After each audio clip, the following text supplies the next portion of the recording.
ہماری کتابوں میں لکھا ہے کہ جو بندہ اللہ تعالیٰ کو ناپسند ہوتا ہے اللہ تعالیٰ اس کو پہلا عذاب یہ دیتے ہیں کہ اس کی نظروں سے گناہوں کو اوجھل کر دیتے ہیں اور اس کو عبادت کی لذت سے محروم کر دیتے ہیں، مناجات کی لذت سے۔ اس کو دعا مانگنے میں مزہ نہیں آتا، نماز پڑھنے میں مزہ نہیں آتا۔ یہ مناجات کی لذت نہ ملنا اللہ تعالیٰ کی ناراضگی کی دلیل ہے۔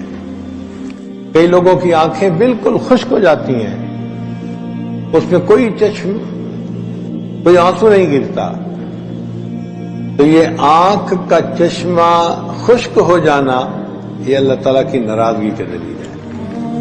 اللہ تعالیٰ بہت معاف کرنے والے ہیں، وہ گناہوں کو معاف فرمائیں گے، لیکن چند گناہ ایسے ہیں کہ جن کی وجہ سے موت کے وقت انسان کا ایمان سلب ہو جاتا ہے۔ چند گناہ ایسے ہیں کہ جن کی وجہ سے موت کے وقت انسان کا ایمان سلب ہو جاتا ہے۔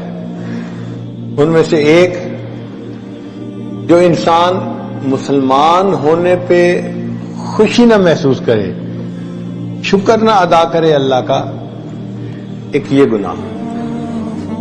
آج کل ایسا زمانہ آ گیا کہ لوگ اپنے آپ کا مسلمان ہونا بھی چھپاتے پھرتے ہیں اور وہ اپنے اندر افسوس کرتے ہیں کہ جی ہم مسلمان ہیں۔ تو جو بندہ اپنے مسلمان ہونے پہ اپنے دل میں خوشی محسوس نہ کرے اور احکام کو بوجھ سمجھتا ہو، پابندیاں سمجھتا ہو، تو اس بندے کا ایمان موت کے وقت سلب کر لیا جاتا ہے۔ دوسرا، ایسے بندے کو اپنے ایمان کے ضائع ہونے کا کوئی خطرہ ہی نہ ہو، خوف نہ ہو۔ اللہ والوں کی یہ پہچان کہ ان کو ہر وقت خوف رہتا ہے، کوئی ایسا عمل نہ ہو، کوئی ایسی بات نہ ہو کہ جس سے ہمارا ایمان سلب ہو جائے۔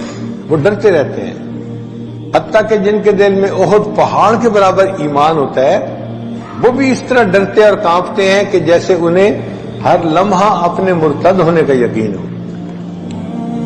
تو نعمت اسلام پہ خوشی نہ ہونا ایک گناہ، اور نعمت اسلام کے چھن جانے کا خوف دل میں نہ ہونا دوسرا گناہ۔ اور تیسرا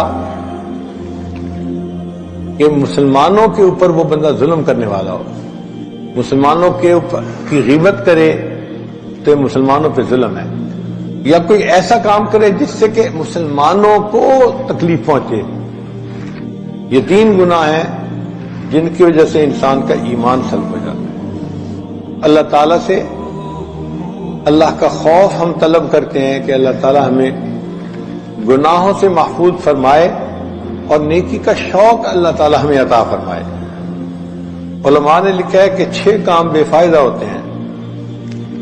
گناہ سے بچے بغیر انسان کہے کہ میرے دل میں اللہ کا خوف ہے تو یہ بے فائدہ بات ہے۔